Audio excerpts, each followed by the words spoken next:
Hello dear students, welcome to Maths Education. আমি ইতিমধ্যে দশম শ্ৰেণীৰ এডভান্স মেথছৰ চেপ্টাৰ 7 অৰ্থাৎ ট্ৰিগোনোমেট্ৰিৰ ওপৰত তোমালোকৰ বাবে এটা ভিডিঅ' আগবঢ়াইছো য'ত এই চেপ্টাৰটোৰ সৈতে জড়িত এংগল বিলাকৰ বিভিন্ন ধৰণৰ চুক বিলাকত এংগলবোৰ কেনেধৰণে সালসলনি হয় সেই সম্পৰ্কে আলোচনা কৰিছো। আজিৰ এই ভিডিঅ'টিত আমি মাইনাছ থিটা কোণৰ বাবে ত্ৰিকোণমিতীয় অনুপাতৰ সালসলনি অৰ্থাৎ ঋণাত্মক কোণৰ বাবে ত্ৰিকোণমিতীয় অনুপাতবোৰ কেনেধৰণে সালসলনি হয় সেই সম্পৰ্কে আলোচনা কৰিম। আৰু এই চেপ্টাৰটোৰ সৈতে জড়িত এক্সাৰসাইজ 7.1 ডিসকাস কৰিম। গতিকে আহচোন পলম নকৰি ডাইৰেক্টলি আমাৰ সেশনটোৰ মাজলৈ আগুৱাই যাওঁ। ইতিমধ্যে তোমালোকৰ বাবে বোৰ্ডত মই এটা ছবি আঁকি ৰাখিছো। এইটো ফিগাৰ আমি কিতাপৰ পৰা আঁকিছো য'ত আমি কৈছো যে কোনোবা এডাল ঘূৰ্ণীয়মান ৰেখা OR1 ভালদৰে মনোযোগ দিয়া। OR1 নামৰ এডাল ঘূৰ্ণীয়মান ৰেখাই ইয়াৰ আৰি অৱস্থান OX ৰ পৰা থিটা কোণ ঘড়ী কাটাৰ দিশত বিপৰীত দিশত থিটা কোণ ঘূৰি OR1 অৱস্থান পাইছে। এডাল ঘূৰ্ণীয়মান ৰেখাৰ বিষয়ে বিবেচনা কৰিছো। A rotating line which rotate from its initial position OX and rotate with an angle in the anticlockwise direction by theta. Let us consider P be a point on that line OR1. আমি এই OR1 নামৰ ৰেখাডালৰ ওপৰত P নামৰ এটা বিন্দু বিবেচনা কৰিছো। দ্বিতীয় কামটো আমি কি কৰিছো যে সেই একেডাল ঘূৰ্ণীয়মান ৰেখাই সেম কাম কৰিছে, মাথো এবাৰ কি কৰিছে ঘড়ী কাটাৰ দিশত ঘড়ী কাটা যিফালে ঘূৰে সেইফালে মানে ক্লকৱাইজ ডিৰেকশ্যনত সি কি কৰিছে গতি কৰিছে আৰু গতি কৰি পেলাই সি মাইনাছ থিটা কোণ ঘূৰে। অৰ্থাৎ আমি গম পাওঁ যে থিটাৰ বিপৰীতে অৰ্থাৎ ঘড়ী কাটাৰ দিশত যেতিয়া সি গতি কৰিব সি সদায় নেগেটিভ এংগল বুলি তাক আমি কম আৰু নেগেটিভ এংগল মাইনাছ থিটা কৰি পেলাই সি এবাৰ OR2 নামৰ অৱস্থানটো পাইছে। এতিয়া এই OR2 ৰ ওপৰত Q নামৰ এটা বিন্দু বিবেচনা কৰিছো আৰু এনেধৰণে বিবেচনা কৰা হৈছে যাতে ইয়াতে যদি খুব মনোযোগেৰে তোমালোকে চোৱা Q নামৰ বিন্দুটো এনেদৰে বিবেচনা কৰিছো O ৰ পৰা P লৈ যিমান ডিসটেন্স O ৰ পৰা Q লৈ সিমানেই ডিসটেন্স। এতিয়া ফাৰ্স্ট কথাটো হৈছে যে P নামৰ পইণ্টৰ পৰা আমি OX ৰ ওপৰত PM এটা লম্ব আঁকিছো আৰু অবিয়াসলি কি হ'ব Q নামৰ পইণ্টৰ পৰা OX ৰ ওপৰত এডাল লম্ব হ'ব। এতিয়া ডাইৰেক্টলি যদি আমি ক'ব বিচাৰো তেতিয়াহ'লে ক'ব পৰা হৈ আছে আমি কথাষাৰ এনেদৰে যে ত্ৰিভুজ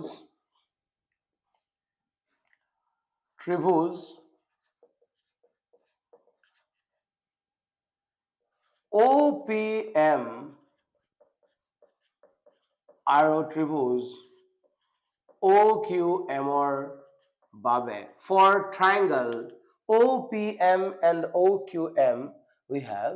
ডাইৰেক্টলি আমি কি ক'ব পৰা হৈছে কোন কাৰ লগত সমান ডাইৰেক্টলি OP ৰ লগত OQ সমান হৈ আছে OM ৰ লগত OM নিজেই সমান হৈ আছে আৰু কিহতৰ মাজত থকা এই এংগল দুটা এটাৰ লগত আনটো সমান। গতিকে ডাইৰেক্টলি কৈছো কি বুলি চোৱা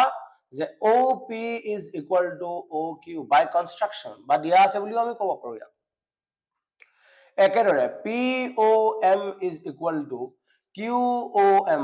মানৰ দিশৰ পৰা যদি চোৱা যায় POM আৰু QOM এই দুয়োটা কোণে আমাৰ বাবে থিটা বুজাইছে। গতিকে ইহঁতে এটা আনটোৰ লগত কি হ'ব সমান হ'ব। এইটো আমি এনেদৰে ইকুৱেল টু থিটা বুলি ক'ব পাৰো। দ্বিতীয়তে আমি লাষ্ট আমি এইটো কথা ক'ব পৰা হৈছে যে OM সাধাৰণ বাহু OM নামৰ বাহুডাল সাইডডাল যদি আমি চাওঁ ই দুয়োটা ত্ৰিভুজৰ লগতে জড়িত হৈছে। গতিকে ই হ'ব আমাৰ বাবে কমন সাইড। গতিকে যেহেতু দেখা পালো যে ত্ৰিভুজ কেইটাৰ ক্ষেত্ৰত OPM is congruent to triangle OQM by সৰ্বসমতাৰ আমাৰ চৰ্তটো কি সৰ্বসমতাৰ বাকু বা বিধি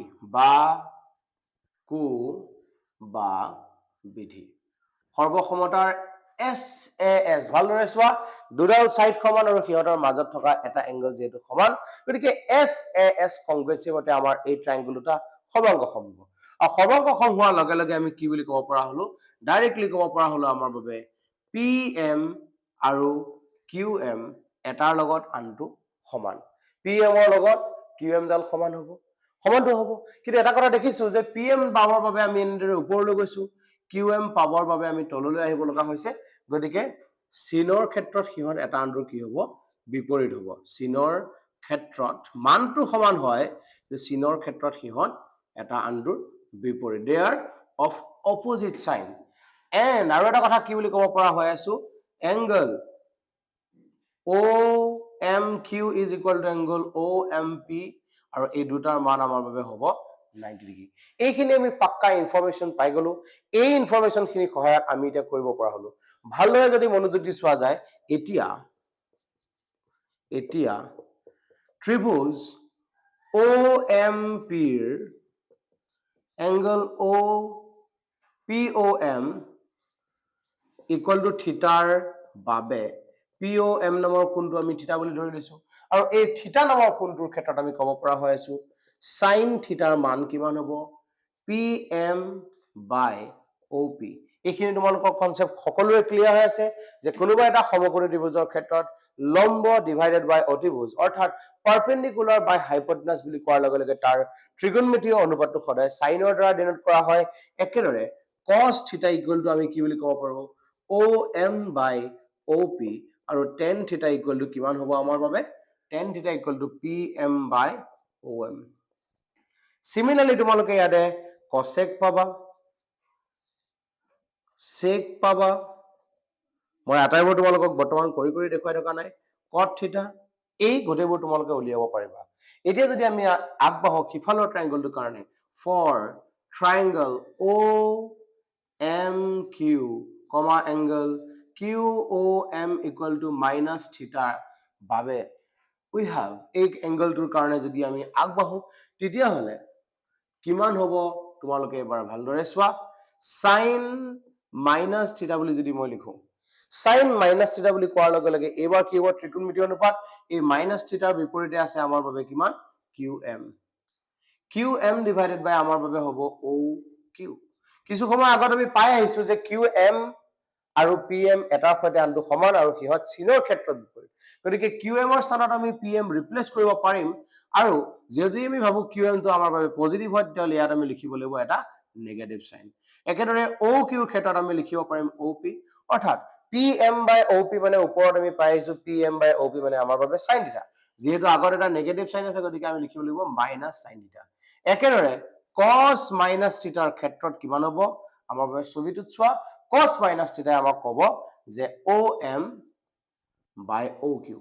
OM ৰ স্থানত আমি OM লিখি থলো OQ ৰ স্থানত আমি OP লিখিব পাৰো আৰু OM by OP হলে আমাৰ বাবে হ'ব cos থিটা ইয়াত আমি দেখিলো যে cos minus থিটা ত্ৰিকোণমিতীয় অনুপাতৰ ক্ষেত্ৰত ইয়াৰ সাইনটো আমাৰ বাবে কি আহিছে পজিটিভ আহিছে এই কথাটোৱে এই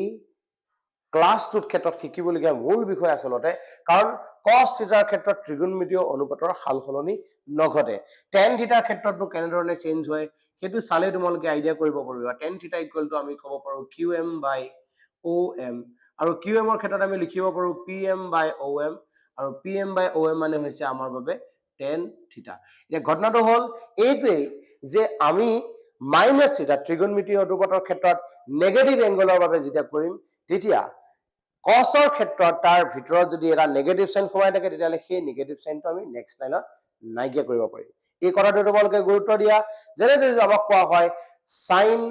minus 30 ডিগ্ৰী তাৰ ক্ষেত্ৰত আমি লিখিব পাৰিম minus sin 30 ডিগ্ৰী কিন্তু cos minus 30 degree equal to আমি লিখিব পাৰিম cos 30 ডিগ্ৰী গতিকে মনত ৰাখিবলগীয়া বিষয়টো এইটোহে তোমালোকৰ বাবে জৰুৰী গতিকে এইটো হৈছে আমাৰ বাবে মাইনাস থিটা কোণৰ বাবে ত্ৰিকোণমিতীয় অনুপাত এতিয়া আমাৰ কাম হ'ব এক্সাৰসাইজ 7.1 ত এনে ধৰণৰ কি কোৱেশ্চন আছে সেইখিনি আমি ডিসকাস কৰা এক্সাৰসাইজ 7.1 ৰ কেইটামান অতিকৈ ইম্পৰ্টেন্ট কোৱেশ্চন তোমালোকৰ মাজলৈ মই লৈ আহিছো তোমালোকে এক্সাৰসাইজটোৰ একেবাৰে শেষৰ দুটা কোৱেশ্চন চোৱা কোৱেশ্চন নম্বৰ 7 ৰ বি নাম্বাৰটোৰ ক্ষেত্ৰত 1 আৰু 2 এই কোৱেশ্চন দুটা মেট্ৰিকত বহু বেছি পৰিমাণে আহি থকা দুটা কোৱেশ্চন গতিকে এনে ধৰণৰ প্ৰশ্ন কেইটানো কেনেদৰে সমাধান কৰিব লাগে এবাৰ চাই লোৱা B1 যেটো কোৱা হৈছে তাত আমাক কৈছে যে কোনোবা এটা চতুৰ্ভুজৰ ক্ষেত্ৰত চতুৰ্ভুজটো আমাৰ শীৰ্ষকোণবিলাক দি দিছে A B C D চতুৰ্ভুজ এটা শীৰ্ষকোণ কেইটা দিয়া আছে এতিয়া আমাক কৈছে cos A plus B by 2 plus cos C plus D by 2 is equal to 0 exercise 7.1 ৰ কেইটামান অতিকৈ ইম্পৰ্টেন্ট কোৱেশ্চন তোমালোকৰ মাজলৈ মই লৈ আহিছো তোমালোকে এক্সাৰসাইজটোৰ একেবাৰে শেষৰ দুটা কোৱেশ্চন চোৱা কোৱেশ্চন নম্বৰ 7 ৰ বি নাম্বাৰটোৰ ক্ষেত্ৰত 1 আৰু 2 এই কোৱেশ্চন দুটা মেট্ৰিকত বহু বেছি পৰিমাণে আহি থকা দুটা কোৱেশ্চন গতিকে এনে ধৰণৰ প্ৰশ্ন কেইটানো কেনেদৰে সমাধান কৰিব লাগে এবাৰ চাই লোৱা বিৰ 1 যেটো কোৱা হৈছে তাত আমাক কৈছে যে কোনোবা এটা চতুৰ্ভুজৰ ক্ষেত্ৰত চতুৰ্ভুজটো আমাৰ শীৰ্ষ কোণবিলাক দি দিছে এ বি সি ডি চতুৰ্ভুজ এটাৰ শীৰ্ষ কোণকেইটা দিয়া আছে এতিয়া আমাক কৈছে cos a plus b by 2 plus cos c plus d by 2 is equal to 0 exercise 7.1 ৰ কেইটামান অতিকৈ ইম্পৰ্টেন্ট কোৱেশ্চন তোমালোকৰ মাজলৈ মই লৈ আহিছো তোমালোকে এক্সাৰসাইজটোৰ একেবাৰে শেষৰ দুটা কোৱেশ্চন চোৱা কোৱেশ্চন নম্বৰ 7 ৰ বি নাম্বাৰটোৰ ক্ষেত্ৰত 1 আৰু 2 এই কোৱেশ্চন দুটা মেট্ৰিকত বহু বেছি পৰিমাণে আহি থকা দুটা কোৱেশ্চন গতিকে এনে ধৰণৰ প্ৰশ্ন কেইটানো কেনেদৰে সমাধান কৰিব লাগে এবাৰ চাই লোৱা বিৰ 1 যেটো কোৱা হৈছে তাত আমাক কৈছে যে কোনোবা এটা চতুৰ্ভুজৰ ক্ষেত্ৰত চতুৰ্ভুজটো আমাৰ শীৰ্ষ কোণবিলাক দি দিছে এ বি সি ডি চতুৰ্ভুজ এটাৰ শীৰ্ষ কোণকেইটা দিয়া আছে এতিয়া আমাক কৈছে cos a plus b by 2 plus cos c plus d by 2 is equal to 0 এই প্ৰশ্নটো আমি সমাধান কেনেদৰে কৰিম পোন প্ৰথম কথাটো হৈছে আমাৰ বাবে আমাক দিয়া থকা শৰ্তটো লিখি লোৱা দিয়া আছে given that দিয়া আছে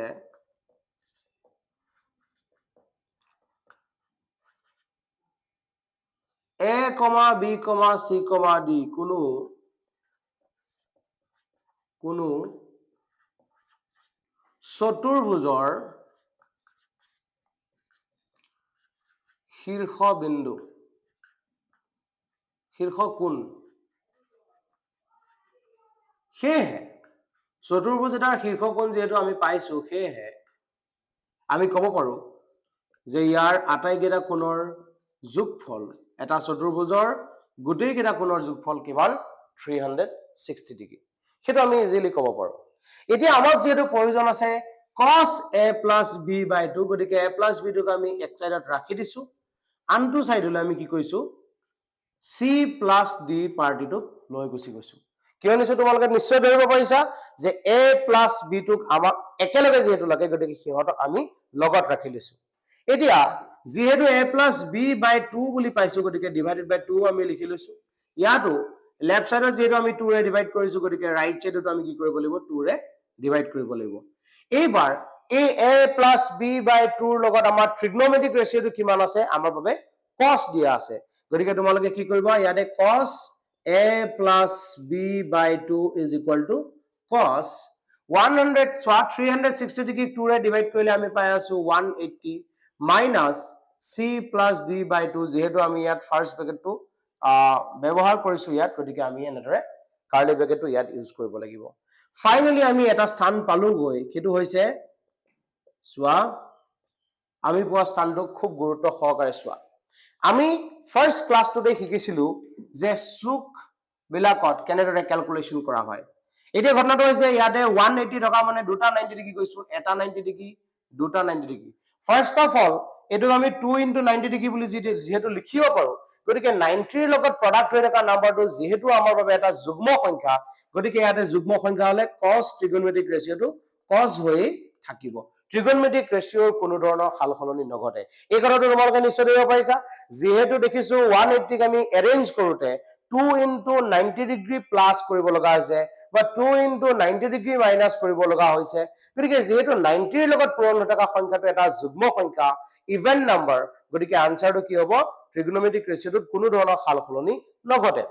এতিয়া ঘটনাটো হৈছে আমি প্লাসত পাম নে মাইনাসত পাম ভালদৰে চোৱা 2 * 90 ডিগ্ৰী বুলি কোৱাৰ লগে লগে এটা 90 ডিগ্ৰী দুটা 90 ডিগ্ৰী মানে আমি এই স্থানটোত আহি পালো এতিয়া পোৱাৰ পিছত আমি যেহেতু মাইনাস কৰিছো গতিকে বেক কৰি আমি পুনৰ সেকেন্ড কোৱাড্ৰেন্টত গুছি গলো আৰু সেকেন্ড কোৱাড্ৰেন্টৰ ক্ষেত্ৰত আমি চাব লাগিব cos পজিটিভ না নেগেটিভ আমি জানো ASTC ফৰ্মুলাৰ দ্বাৰা আমি হিসাব কৰিছিলো গতিকে ASTC ফৰ্মুলাৰ দ্বাৰা যদি কোৱা যায় তেতিয়ালে sin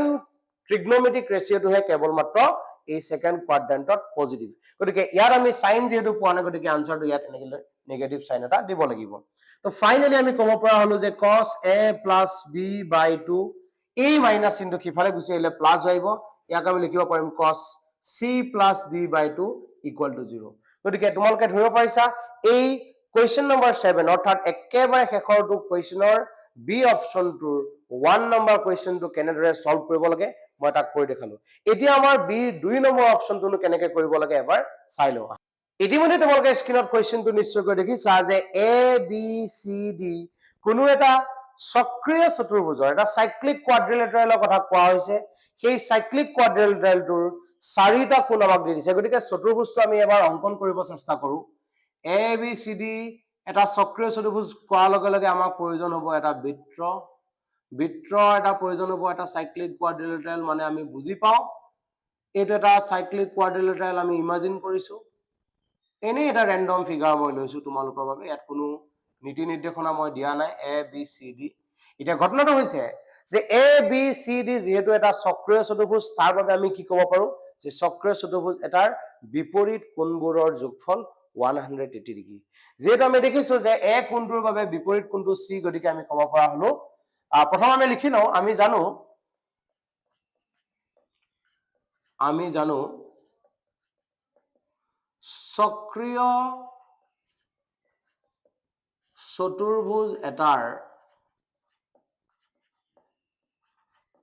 সক্ৰিয় চতুৰ্ভুজ এটাৰ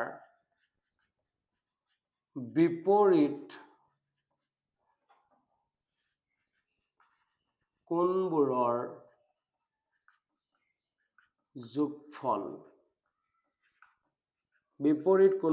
যোগফল 180 degree. Sum of the opposite angles of a cyclic quadrilateral is 180 degree. Sum of the opposite angles of a cyclic quadrilateral is 180 degree. এটো আমাৰ বাবে এটা জনা কথা ক্লাস 9 ৰ ম্যাথছতে আমি এই বিষয় শিকি আইছো এতিয়া আমি ক'ব পৰা হলো a plus c equal to 180 degree. Finally আমাক কি প্ৰয়োজন আছে a অকলশৰীয়াকৈ লাগে ঠিক আছে a অকলশৰীয়াকৈ লাগে বুলি কোৱাৰ লগে লগে আমি c টো খিফালে লৈ গলো এতিয়া ট্ৰিগনোমেট্ৰিক ৰেশিওটো আমাৰ লগত কি লাগে cos লাগে cos বুলি কোৱাৰ লগে লগে ইয়াত cos লগাই দিলো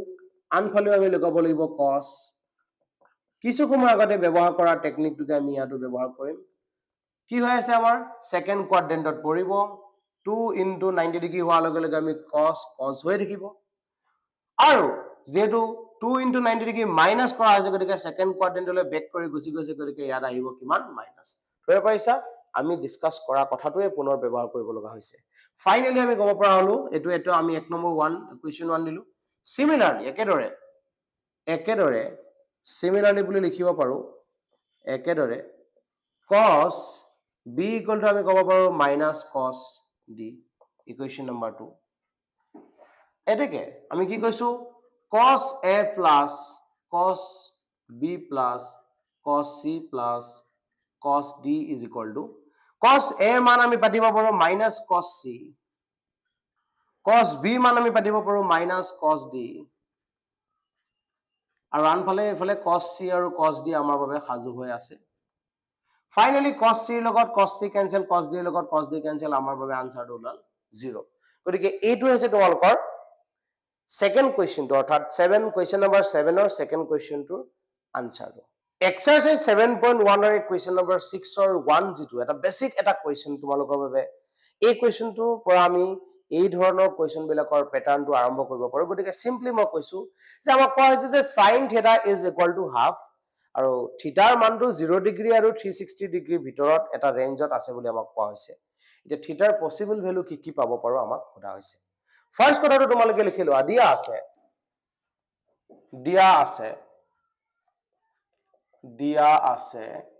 আমাক কৈছে যে sin θ is equal to half তাতে কন্ডিশনটো লিখি দিবা 0 degree less than θ less than 360 degree তো ফাইনালি আমি কি ক'ব পাৰো sin θ স্থানত ইয়াত sin half মানে হৈছে sin 30 ডিগ্ৰী ভালকে এই কথাটো মনোযোগ দিবা sin 30 degree first of all এই 30 ডিগ্ৰীৰ ভিতৰত আমাৰ এটা ৰেঞ্জ আমি কৰিছো কাৰণ এই 30 ডিগ্ৰী মান 0 আৰু 360 মাজতে পৰিছে গতিকে এটো আমাৰ সজোৱা হৈ গৈছে নেক্সট আমি কি ক'ব পাৰো ইয়াত আৰু কেনে ধৰণে সজাব পাৰো ভালদৰে চাবা বা সাইন আমি আৰু কি কৰিব পাৰো সো এই কথাটো খুবেই ইম্পৰ্টেন্ট যে ইয়াতে যেহেতু sin θ আছে ট্ৰিগোনোমেট্ৰিক ৰেশিওৰ কোনো ধৰণৰ সালসলনি ঘটিব নোৱাৰিব ট্ৰিগোনোমেট্ৰিক ৰেশিওৰ কোনো ধৰণৰ সালসলনি যদি ঘটিব লগা নহয় তেতিয়ালে সদায় মনত ৰাখিবা যে আমি 90 ৰ লগত পূৰণ হৈ থকা সংখ্যাটো এটা ইভেন নাম্বাৰ হিচাপে ল'ব লাগিব 90 ৰ লগত প্ৰডাক্ট হৈ থকা সংখ্যাটো যেহেতু এটা ইভেন নাম্বাৰ লাগে গতিকে লিখিছো 2 into 90 degree first of all এটো আমি বুজি পালো 2 into 90 ডিগ্ৰী কিয় দিছো সেই কথাটো তোমালোকৰ সাকে ক্লিয়াৰ হৈছে কাৰণটো কি 2 into 90 ডিগ্ৰী দিয়া লগে লগে ইয়াত 2 দিয়া লগে লগে আমি কি পাইছো ট্ৰিগনোমেট্ৰিক ৰেশিও কোনো ধৰণৰ সালসলনি নঘটিব ফাৰ্স্ট কামটো আমি বুজিলো দ্বিতীয় কামটো হৈছে আমাৰ বাবে এনেকুৱা এটা ৰেশিও হে আমি চুজ কৰিম এনেকুৱা এটা পজিশনে আমি চুজ কৰিম যত সাইন পজিটিভ ভালদৰে চোৱা ইয়াতে যেহেতু সাইন পজিটিভ আছে গতিকে সাইনটো কোনো কাৰণত যাতে নেগেটিভ নাপাও সেই কথাটোৰ ওপৰত খুব গুৰুত্ব দিম গতিকে আমি গম পাইছো ফাৰ্স্ট কোৱাড্ৰেন্টত এস এস টি সি অৰ্থাৎ আমাৰ টাৰ্গেট আমি এই ট্ৰিগনোমেট্ৰিক ৰেশিওটো এনে ধৰণে সজাব লাগিব এই ভ্যালুটো এনে ধৰণে সজাব লাগিব যাতে হি সেকেন্ড কোৱাড্ৰেন্টতে থাকে দ্বিতীয় কথাটো হৈছে আমি যেনেদৰে ইয়াত 2 প্ৰডাক্ট কৰিছো 2 প্ৰডাক্ট কৰি যদি আমি মাইনাস কৰো তেতিয়াহলে আমি বুজিছো যে আমি ক'ত পাম সেকেন্ড কোৱাড্ৰেন্টত থাকিম কাৰণ আমি 2 into 90 ডিগ্ৰী মানে ফাৰ্স্ট কোৱাড্ৰেন্টৰ পৰা এনেদৰে এঘৰ গলো আৰু দুঘৰ গলো গৈ এই পজিশন পালো আৰু এই পজিশনৰ পৰা মাইনাস হোৱা মানে আমি সেকেন্ড কোৱাড্ৰেন্টত পাম এতিয়া এই পজিশনৰ পৰা আমি যদি ইচ্ছা অনুসৰি যদি আমি প্লাস কৰিব বিচাৰো মই এনে তোমালোকক লিখি দেখাইছো 2 into 90 ডিগ্ৰী প্লাস যদি মই কৰিব বিচাৰো তেতিয়ানো কি পাৰ্থক্য হয় তোমালোকে চোৱা ট্ৰিগনোমেট্ৰিক ৰেশিও সাইনে দেখিব তাত কোনো ধৰণৰ সালসলনি নঘটে কিন্তু 2 into 90 ডিগ্ৰী বুলি কোৱা লগে লগে এটা 90 ডিগ্ৰী দুটা 90 ডিগ্ৰী এই পজিশন পালো তাৰ পিছত প্লাস কৰা মানে আমি থাৰ্ড কোৱাড্ৰেন্টত পালো আৰু থাৰ্ড কোৱাড্ৰেন্টত অহাৰ লগে লগে তাতে 10 হে পজিটিভ হয় সাইন পজিটিভ নহয় গতিকে এই মানটো আমি এনেদৰে ইয়াত পাতিব নোৱাৰিম এটো আমি নাপাতো একেদৰে আমি জানো 4 into 90 ডিগ্ৰী কৰিলেও আমি কিমান পাম আমাৰ বাবে ট্ৰিগনোমেট্ৰিক ৰেশিও কোনো ধৰণৰ সালসলনি নঘটিব এটা 4 into 90 ডিগ্ৰী কৰিলেনো কি হ'ব চোৱা এটা 90 ডিগ্ৰী দুটা 90 ডিগ্ৰী তিনটা 90 ডিগ্ৰী আৰু চাৰিটা 90 ডিগ্ৰী এই পজিশনটো ধৰিলো আমি পালো এই পজিশনটোৰ পৰা যদি মই মাইনাস কৰো মাইনাস কৰিলে মোৰ এই ৰেঞ্জটোৰ ভিতৰত 0 ডিগ্ৰী আৰু 360 ডিগ্ৰীৰ ভিতৰতে এংগলটো পৰিব সঁচা কিন্তু এই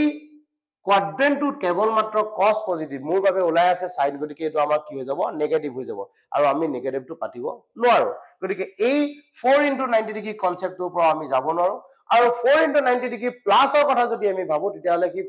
ফাৰ্স্ট কোৱাড্ৰেন্টত পৰিব অৰ্থাৎ ট্ৰিগনোমেট্ৰিক ৰেশিওটো সঁচা পজিটিভ হ'ব সঁচা কিন্তু আমাৰ ৰেঞ্জটো 0 ডিগ্ৰীৰ পৰা 360 ডিগ্ৰীৰ ভিতৰত আছে গতিকে তুমি গুৰুত্ব দিবলগীয়া বিষয়কেইটা তোমালোকে নিশ্চয়কৈ ধৰিব পাৰিছা যে ৰেঞ্জটোৰ ভিতৰতো থাকিব লাগিব আৰু ট্ৰিগনোমেট্ৰিক ৰেশিওটো কি হ'ব নোৱাৰিব লেফট সাইডত যদি পজিটিভ আছে ৰাইট সাইডতো পজিটিভ আহিব লাগিব এই কথাটো খুব গুৰুত্ব সহকাৰে ট্ৰিগনোমেট্ৰিক ৰেশিও সালসলনি হ'ব লাগিব সাইন দেখিলে সাইনে বনিব লাগিব cos থাকিলে cosে বনিব লাগিব এই কথাটো খুব গুৰুত্ব সহকাৰে তোমালোকে চাবা গতিকে ফাইনালি আমি ক'ব পৰা হলো যে থিটাৰ যেটো মান পালো এটা হল 30 ডিগ্ৰী আৰু এটা হল এই 2 into 90 ডিগ্ৰী মানে 180 ডিগ্ৰী 180 পৰা 30 মাইনাস কৰিলে আমি পাম 150 ডিগ্ৰী গতিকে এই কোৱেশ্চনটোৰ ক্ষেত্ৰত আমাৰ থিটাৰ দুটা মান পালো এটা হৈছে 30 ডিগ্ৰী আৰু আনটো হৈছে আমাৰ বাবে কিমান 150 ডিগ্ৰী গতিকে আশা কৰিছো তোমালোকে এই কথাকেইটা মই যিকেইটা কথা তোমাক খুব সুন্দৰকৈ বিৱৰণ কৰিলো খুব সুন্দৰকৈ তোমালোকেও বুজি পাইছা গতিকে ইয়াৰ পিছৰটো ভিডিঅত আমি আমাৰ এই এক্সাৰসাইজটোৰ লগত ৰিলেট কৰি তাৰ পিছৰ এক্সাৰসাইজৰ কথাও খুব সুন্দৰকৈ আলোচনা কৰিম আৰু অতি সোনকালে এই ভিডিঅটো দিবলৈ চেষ্টা কৰিম কানেক্ট হৈ থাকিবা আজিলৈ মানে ধন্যবাদ